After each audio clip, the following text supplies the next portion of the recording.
더불어 의논했습니다. 우리가 이제 어떤 모임이나 단체, 우리가 이제 모이면은 어떤 것을 결정해야 돼요. 그 결정된 것을 결의한 것이라 이렇게 얘기해요. 그래서 어떻게 해서 결의했다 이렇게 우리가 회의록을 기록을 하게 됩니다. 가정에서도 가족 회의를 합니다. 어떤 중대한 일이 있을 때 가족들의 의견을 수렴해서 그 의견을 존중해서 결정을 내립니다. 옛날처럼 뭐 가부장적인 그런 사회가 아니니까 서로 다 의견을 이렇게 들어보고 더 좋은 방향으로 가정의 결정을 내리는 것을 보게 됩니다. 국가도 마찬가지죠. 국가에서 모든 국가를 통치하는 기관을 행정부라고 얘기하고 그 행정부의 수장이 대통령입니다. 그래서 대통령이 행정부 그 나라의 행정 살림을 할 때 국회가 의결한 법을 따라 헌법을 따라 그 법을 따라서 행정을 하게 됩니다. 그런 모든 과정에서 이제 대통령이 중요한 일이 있을 때마다 국무회의를 하게 돼요. 국무위원이라고 하는 각 장관, 차관들이 모여서 함께 국무회의를 하게 됩니다. 그러면 우리가 TV를 통해서 뉴스를 접하게 되면 대통령이 일방적으로 어떤 지시사항이나 대통령의 원하는 바를 이렇게 전달하는 식이 많이 있습니다. 그러면은 각 국무의원들이 받아쓰기 하는 거죠. 수첩을 가지고 메모하면서 대통령의 지시사항이 이런 거다. 만약에 이들 하지 않으면 대통령의 눈밖에 나게 되겠구나. 이런 모습을 우리가 보게 됩니다. 그래서 마치 왕조 시대에 우리가 살고 있는 것처럼 그런 모습을 우리가 종종 TV를 통해서 보게 돼요. 더불어 의논하는 것이 매우 중요하다는 것을 우리가 알게 됩니다. 그러나 더불어 의논하는 그 모든 사람들이 다 잘못된 사람이라면 그 더불어 의논한 그 내용 자체가 무슨 의미가 있겠습니까? 도둑놈이 더불어 의논해서 우리 예준이 집을 털어보자. 그러면 그게 무슨 의논이겠습니까? 의논할 때에는 법대로 윤리대로 좋은 방향에 어긋나지 않도록 의결을 해야 된다는 것을 우리가 잘 알고 있습니다.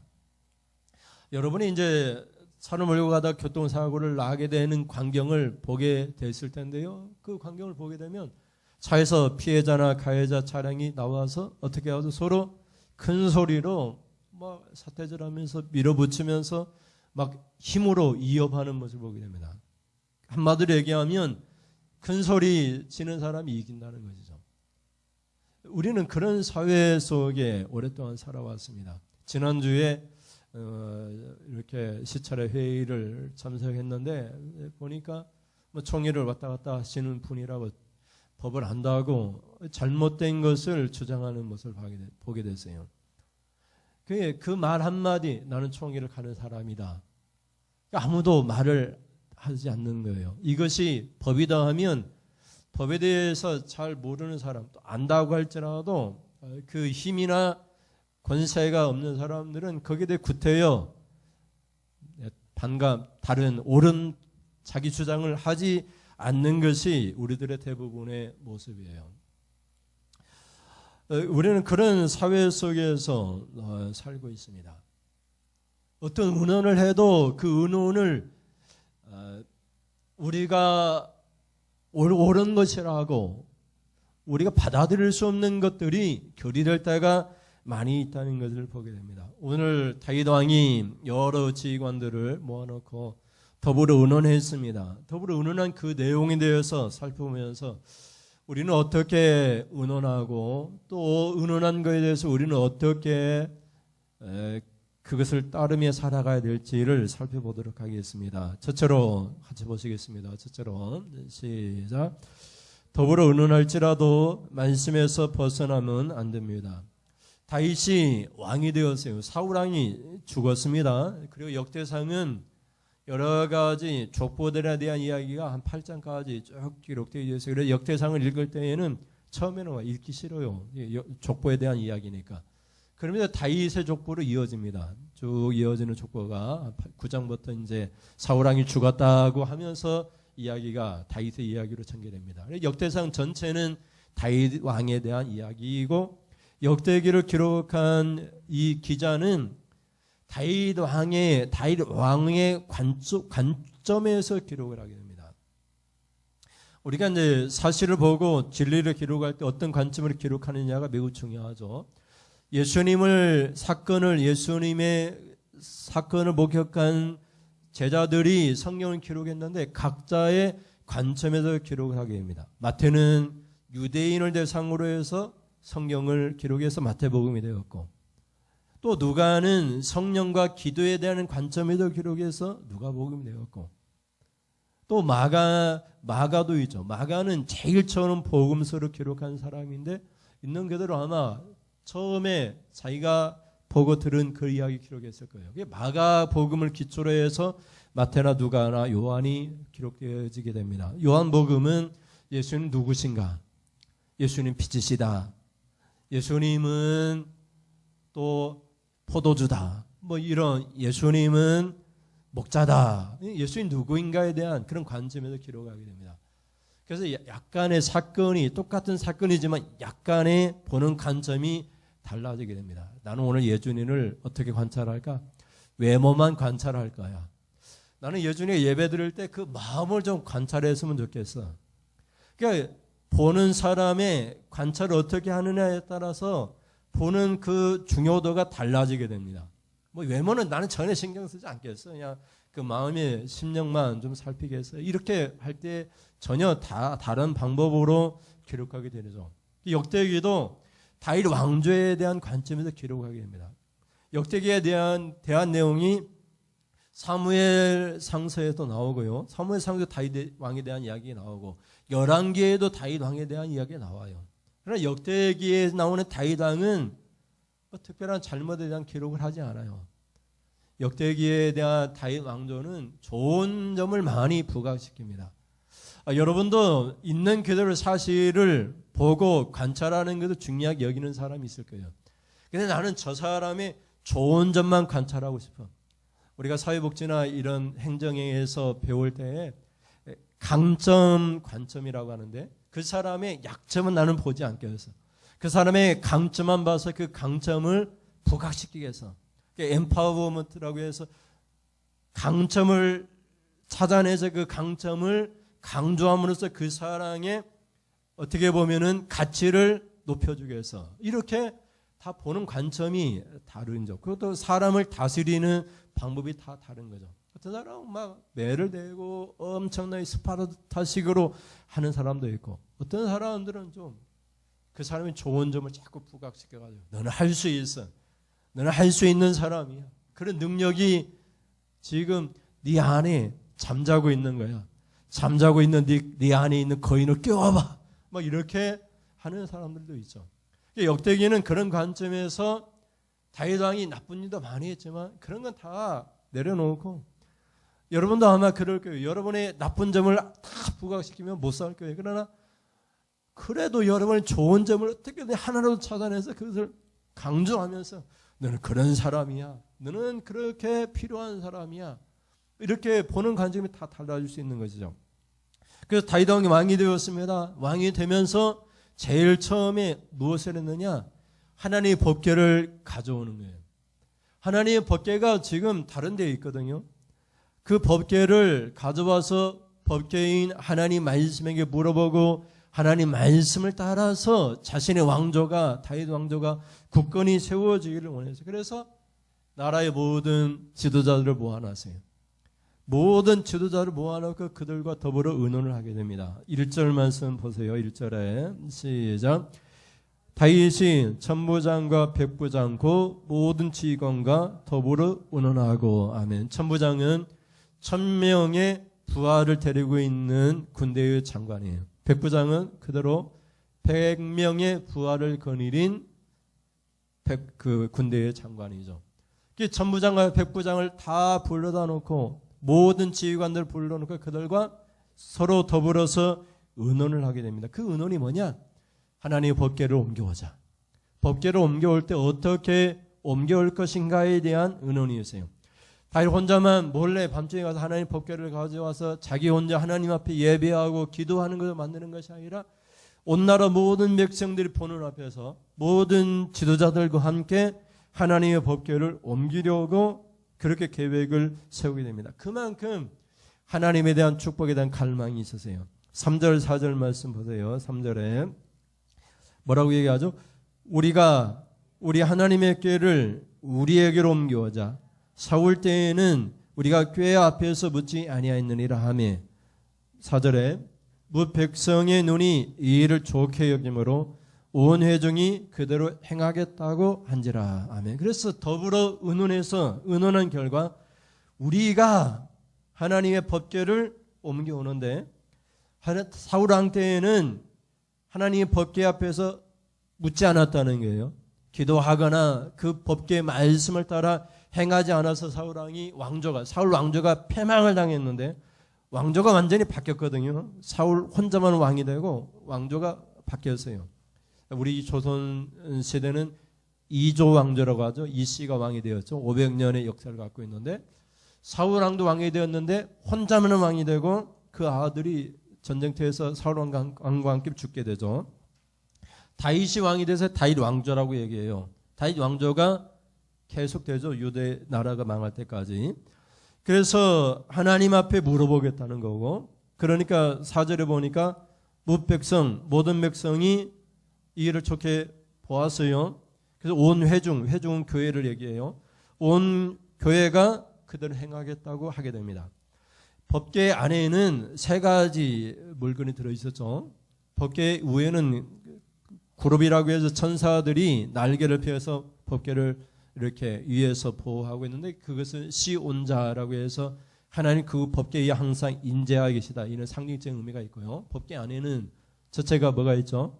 십계명이 있고, 둘째가 하늘에서 내린 만나가 있고, 세 번째가 아론의 쌍난 지팡이인데 성경에서는 쌍난 지팡이, 그 지팡이에 싹이 나고 살구 열매가 열렸다고 했으니까 살구 열매가 달린 쌍난 지팡이죠.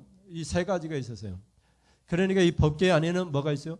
말씀이 있고, 법궤 안에는 만나를 주시겠다는 하나님의 약속이 있고, 또 법궤 안에는 지팡이가 살구 열매가 열리는 기적이 있는 거예요. 그 법궤가 얼마나 중요한 것인가. 지팡이 같은 인생도 싹이 나고 살구 열매가 열린다는 거죠. 먹을 거 없어 하늘에서 하나님께서 만나로 날마다 채워주시겠다는 거니까. 그런 세 가지 이 상징적인 의미가 물건이 그 안에 있어서 그 법궤를 이제 가져오게 되는데 온 백성이 온 교회가 다 즐거워하고 기뻐하고 사울 왕과는 전혀 다른 왕조를 세우기를 원했어요. 그런데 이렇게 옮겨올 때에 서로 더불어 의논한 것을 우리가 정확히 알 수는 없지만 이어지는 사건을 통해서 우리가 유추해낼 수가 있어요. 그 첫째는 흩어져 있던 모든 제사장들과 레위 사람들에게 전령을 보내서 모여서 그들로 하여금 예배를 주관하게 하자는 거였어요. 물론 제사장이나 레위 민족뿐만 아니라 족속뿐만 아니라 모든 나라의 백성들을 다 모아들여서 함께 하자는 그런 이야기를 하게 돼요. 2절 말씀을 보세요. 2절에 시작. 다윗이 이스라엘 온 회중에게 이르되 만일 너희가 좋게 여기고 또 우리 하나님 여호와께로 말미암았으면 우리가 이스라엘 온 땅에 남아있는 뭐죠? 우리 형제와 또 초원이 딸린 성읍에 사는 제사장과 레위 사람에게 전령을 보내 그들을 우리에게로 모이게 하고. 아멘. 그래서 하나님 앞에 예배를 드릴 때 이제 법궤가 있으니까 하나님 앞에 예배를 드릴 때 어떻게 하자는 거죠? 형제가 있어야 되고 제사장과 레위 사람이 있어서 그들 모이게 해서 함께 하나님 앞에 예배를 드리게 하자는 거죠. 그런 예배를 드릴 때는 반드시 누가 있어야 돼요? 형제들이 있어야 되고 예준이가 있어야지 예배를 드려요. 그리고 또 예배를 드릴 때는 누가 있어야 돼요? 제사장과 레위인이 있어야 돼요. 오늘날 얘기하면 목회자와 말씀을 전하는 자가 있어야 돼요. 그래야 예배가 되는 것이죠. 그래서 그렇게 더불어 의논해서 그들을 흩어져 있던 제사장과 레위 사람들을 모이게 합니다. 둘째는 온 백성들을 거느려서 법궤를 가져오자고 얘기해요. 막 씩씩한 사람, 힘 좋은 사람, 다윗 왕 편에 선 사람만 따로따로 모아놓아서 축복의 법궤를 가져오자고 얘기하는 것이 아니에요. 모든 백성들을 다 이 법궤를 가져오는데 동원을 시킵니다. 법궤라고 하는 그렇게 큰 것이 아니에요. 법궤 세 가지 물건이 있으니까 그냥 앞에 있는 뭐 이 정도의 법궤니까 그냥 꾀예요, 꾀. 상자입니다, 상자. 그 법궤를 가져올 때 온 백성들을 다 데리고 오자는 거예요. 보세요. 6절 말씀입니다. 6절에 시작. 다윗이 온 이스라엘을 거느리고 발라 곧 유다에 속한 기럇 여아림에 올라가서 여호와 하나님의 궤를 메어오려 하니 이는 여호와께서 두 그룹 사이에 계심으로 그러한 이름으로 일컬음을 받았더라. 아멘. 그래서 여호와 궤라고 불려진 이유는 하나님께서 두 그룹 사이, 두 그룹은 말씀드리는 것은 법궤 양쪽에서 천사들이 날개를 펴서 이렇게 날개 그룹 천사들이 이렇게 펴는 것을 그룹이라고 얘기해요. 천사들을 가리켜서 그룹이라고 얘기해요. 그렇게 있는 하나님의 법궤, 그냥 상자면 상자라고 얘기할 텐데 여호와 하나님의 법궤라고 한 이유가 있죠. 천사들의 그룹이 이렇게 날개를 펴서 그곳에 하나님 임재하 계시다고 믿었기 때문에 하나님 법궤라고 이렇게 얘기한 거죠. 그냥 쉽게 얘기하면 하나님을 모시고 오는 그런 사건이었어요. 그래서 다윗이 온 이스라엘을 거느리고 옵니다. 예 없이 모든 사람들을 이 사건에 초래하게 됩니다. 마지막으로 법궤를 옮겨올 때에 새 수레에 실어서 오자고 결정을 하게 됩니다. 역대기를 기록한 이 성경 기자는 다윗 왕의 입을 통해서 6절에 앞에서 읽었던 6절에서 5절인가요? 5절에서 하나님의 법궤를 6절이군요. 6절에서 하나님의 궤를 메어오려 한다고 얘기하고 있어요. 메어오다 이 말은 매다는 말이죠. 사람이 매는 거예요. 사람이. 법궤는 누가 메야 되느냐? 사람이 메야 돼요. 사람이. 그런데 사람이 메지 않고 어떤 결정을 내렸느냐 하면 수레로 소가 끄는 수레, 우리로 얘기하면 소우마차죠. 우마차. 그것도 새로 만든 것. 지금 막 새로 만든 우마차에 법궤를 실어오자고 하는 거예요. 이것은 앞에 것은 잘 모르겠고 이것은 문제가 있는 결의된 내용이에요. 그래서 하나님의 궤를 메어 와야 되는데 더불어 의논한 결과 새 수레를 만들어서 그 수레에 법궤를 실어오자고 결정을 내린 거예요.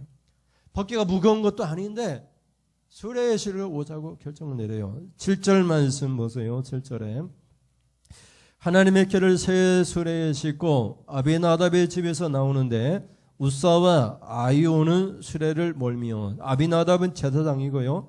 우사와 아이오는 제사장 아비나답의 아들이에요.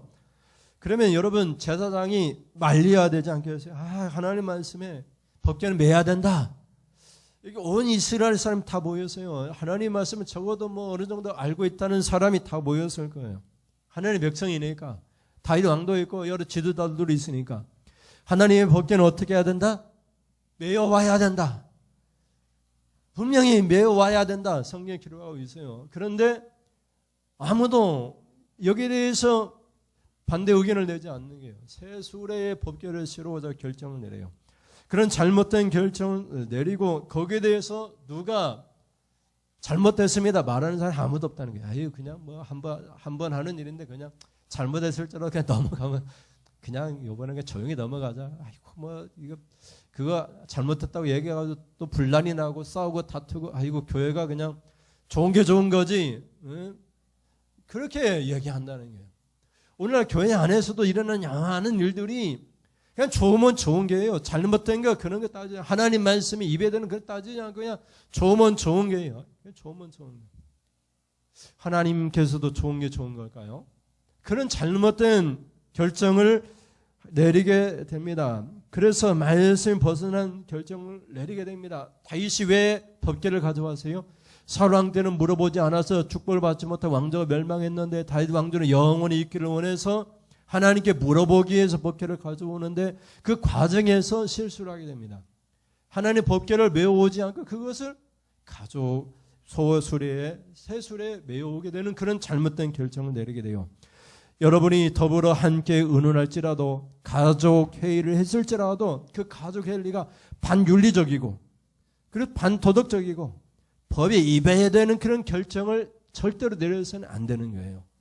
그래서 그런 문제가 이곳에 있었던 것을 보게 돼요. 여러분은 윤리적이고 헌법적이고 그리고 성경적인 그런 결정을 내릴 수 있기를 주님의 이름으로 축원을 드립니다. 그래서 법궤에 물어봐서 축복을 받는 그런 은혜가 임하기를 원합니다. 둘째로 같이 보시겠습니다. 둘째로 시작. 말씀에서 벗어난 은오리라면 버려야 합니다. 이런 말씀들 하나님에게는 사람이 매어와야 됩니다. 그것도 사람 중에 아무나 매는 것이 아니라 레위 족속 중에서 레위 족속도 아무나 매는 것이 아니라 고아 자손만 매게 되어 있으세요. 그 고아 자손만 이것을 배워야 돼요. 그러면 적어도 이 수레를 새 수레에 실어서 옮기자 할 때 고아 자손이 얘기를 해야 될 거 아니에요. 안 됩니다. 이것은 우리의 권리예요. 하나님께서 우리에게 주신 유일한 권리, 우리가 메고 가야 됩니다. 아무도 말을 하지 않는 거예요. 내가 해야 될 일에 대해 방관하고 모른 체하고 내가 하지 않아도 소가 하겠지 하고 그냥 내버려 두게 됩니다. 그래서 법궤를 옮겨올 때 어떻게 되죠? 소가 가만히 있어요. 하나님께서 그 소를 막 뛰게 하신 거예요. 법궤가 흔들리고 법궤가 땅에 떨어져 깨질 그런 지경에 빠진. 그러니까 이 법궤를 옮기는데 함께 이 제사장이 아비나답의 제사장 두 아들 우사와 아이오 중에서 우사가 어떻게 해요? 아이오는 소를 앞에서 끌고 가고 우사가 뒤에서 이 법궤를 옆에 있다가 법궤가 떨어지려고 하니까 그 법궤를 어떻게 해요? 붙잡은 거예요. 떨어지지 않게. 우리가 생각하기 얼마나 잘한 일이에요. 그러나 하나님 말씀은 법궤를 만지면 죽는다는 거였거든요. 여러분, 우리 할아버지가 여준이 할아버지 돌아가셨는데 여준이 할아버지 예준을 너무 사랑해가지고 예준이가 할아버지 코수염을 막 잡아 뜯어내도 괜찮다고 생각하면 되겠어요. 아무리 할아버지와 나와 관계가 좋을지라도 할아버지에 대한 예의를 갖춰야 되죠. 여러분이 하나님을 너무나 사랑하고 하나님 여러분을 사랑할지라도 예의를 지켜야죠. 하나님을 경외하고 두려워할 줄 알아야죠.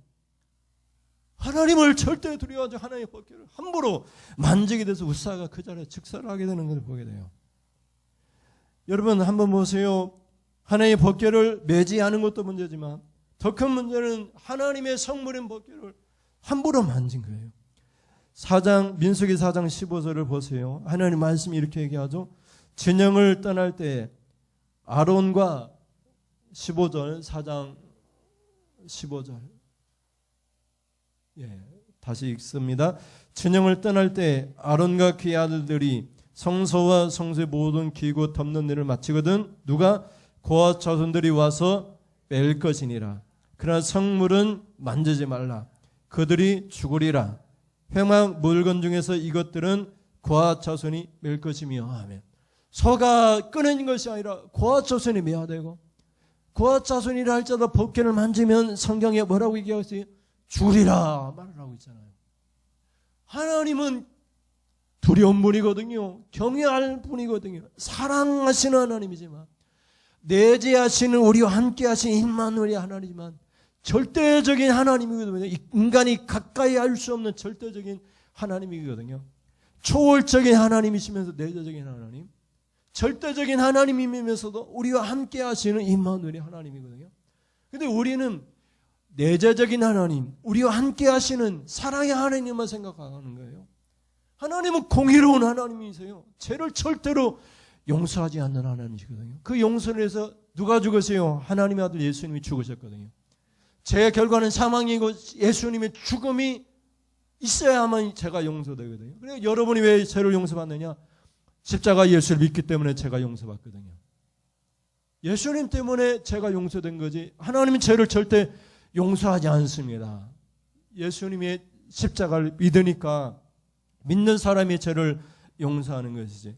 그래서 여러분 우사가 그 사건을 죽게 됩니다. 여러분 9절과 10절 보세요. 9절 시작. 기돈의 타작마당에 이르러서는 어떻게 해요? 소들이 띠므로 우사가 손을 펴서 꾀를 붙들었더니 10절에 우사가 손을 펴서 꾀를 붙들므로 말미암아 어떻게 하죠? 여호와께서 진노하사 치심에 그가 거기 하나님 앞에서 죽으니라. 아멘. 하나님이 진노하셨어요. 진노라고 하는 것은 아주 강력한 분노거든요. 우리가 일반적으로 생각할 때 우사가 얼마나 좋은 일을 했어요. 하나님의 법궤가 땅에 떨어져 깨질 지경에 이르러서 그 법궤를 붙들었거든요.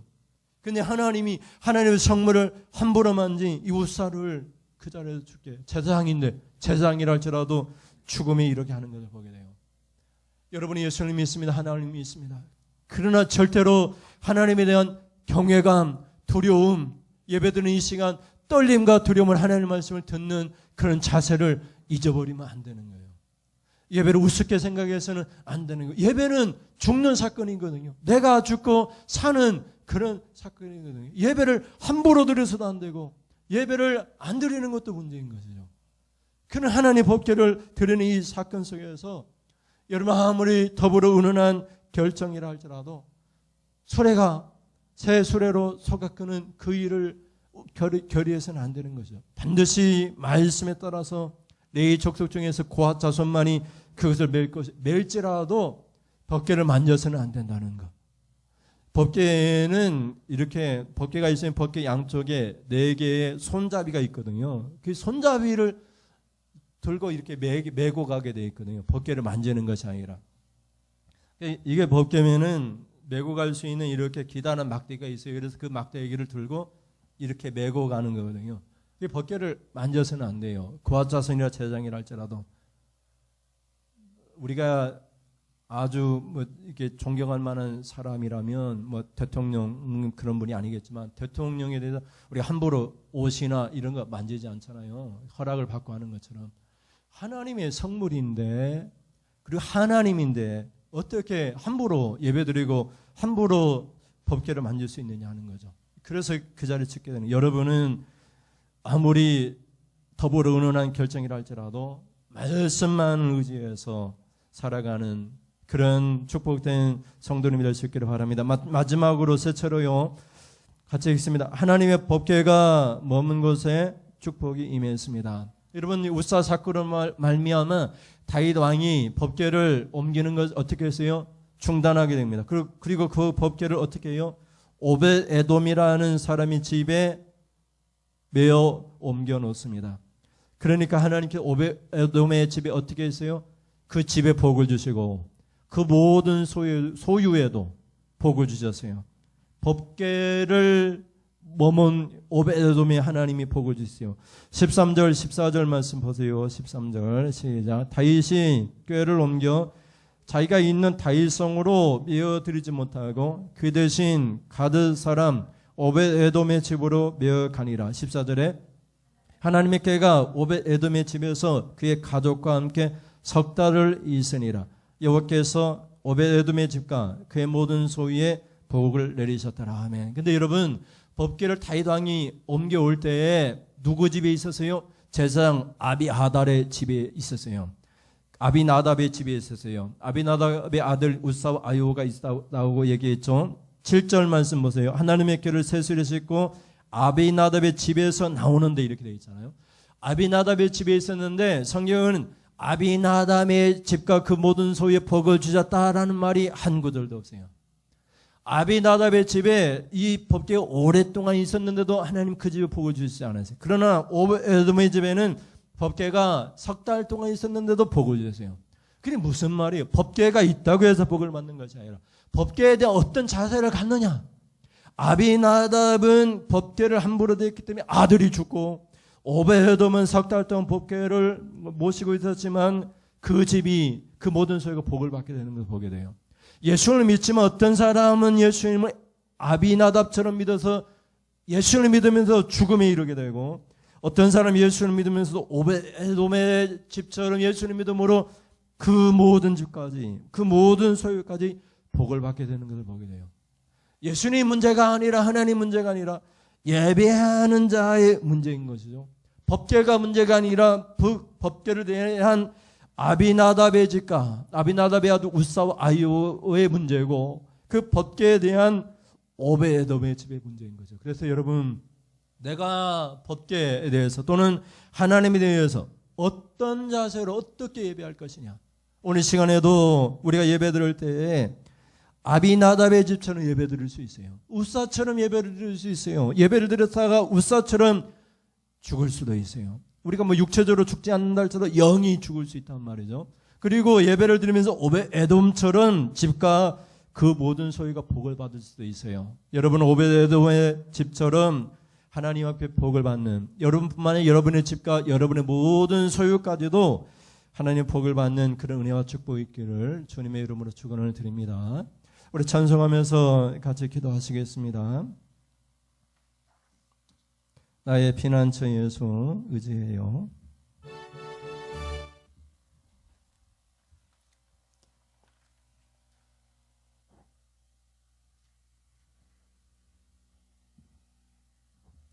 예수님 의지해요. 예수를 믿습니다. 예수 믿을 때 아비나답처럼 믿지 않고 오베데돔처럼 믿겠습니다. 복이 되겠습니다. 나의 피난처 예수 의지해요. 나의 피난처 예수 의지해요.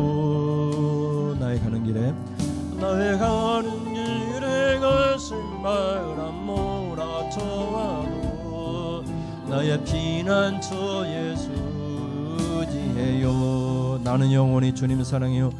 나는 영원히 주님 사랑해요. 나는 영원히 주님 사랑해요. 세상 어떤 것도 나의 사랑 끊을 수 없네. 나는 영원히 주님 사랑해요. 아버지 아바 나를 사랑하십니다. 나를 사랑하시니 나의 모든 것 주께 오베에돔처럼 하나님 섬기겠습니다. 아버지 내가 여기 있으니 주님 영광이 하여 써주세요. 아버지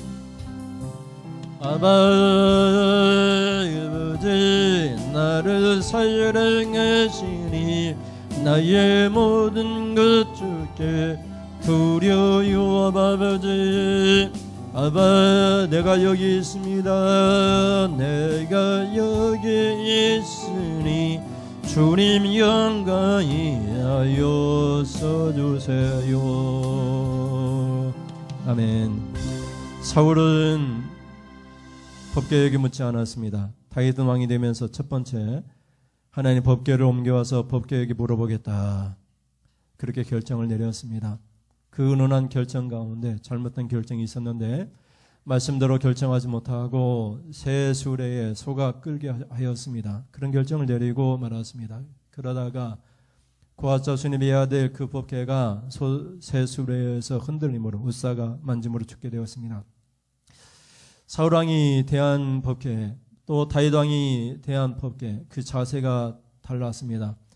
아비나답의 집과 그 아들 우사와 아요가 대하는 법궤와 오베데돔이 법궤를 대하는 자세가 다 달랐습니다. 아비나답은 자식이 우사가 죽는 불행한 사건이 있었고 오베데돔은 집과 그 모든 소유가 복을 받는 아버지 하는 그 놀라운 은혜가 있었습니다. 또 하나님 앞에 예배를 드립니다. 오베데돔처럼 집과 모든 소유가 복을 받는 그런 예배자가 되기를 간절히 원합니다. 말씀과 하나님 우리가 더불어 의논하겠습니다. 아버지 어떤 지도자들이 의논할지라도 말씀 입에 든 것은 따르지 않겠습니다. 오직 말씀 중심의 삶을 살게 하겠습니다. 그래서 우리 살아가는 모든 날 동안 우리의 집과 우리의 모든 소유가 복이 되는 그 은혜를 사모하며 그런 복을 누리며 살겠습니다. 그렇게 다짐하는 이 귀한 시간 되게 하시고 하나님 앞에 귀한 예물을 드립니다. 아버지 하나님 매주 청하여 청한 아버지 하나님 주정 예물을 드리고 지청한 예물을 하나님 받으시고 하나님께서 올 한 해 동안 주시기를 약속한 만복을 아버지 그 청한 때를 따라 아낌없이 부어주시옵소서. 아버지 하나님 11조 예물을 드립니다. 하나님 아버지 우리 어린 학생들이 아버지 하나님 설명들 당해서 아버지 하나님 세뱃돈을 모아 귀한 예물 드리오니 이 예물 기뻐 받으시고 아버지 하나님 이 예물 드린 사랑하는 학생들이 그 가정이 11조 드린 약속을 따라 시험하여 보라 하셨사오니 쌓을 것이 없도록 부어주는 아니 분나 시험하라 하였사오니 쌓을 것이 없도록 물질을 부어주시옵소서. 아버지 하나님 여러 가지 하나님 약속하신 축복을 내려주시옵소서. 우리가 무엇을 먹을까 무엇을 입을까 무엇을 마실까 염려하지 말게 하시고 그건 다 이방인들이 하는 것이라고 했습니다. 우리에게 이 모든 것이 있어야 할 것을 하나님 아버지는 다 하신다고 하였습니다. 우리의 필요를 날마다 채워주시고 주님 나라와 의를 위하여 말씀을 따라 살고자 할 때 이 모든 것들 우리에게 더하여 주시옵소서. 하나님이 우리 집과 우리 모든 소에 큰 복을 주시고 축복 내려주셨다라고 간증하며 살게 하여 주시옵소서. 믿사오니 예수님의 이름으로 기도드립니다.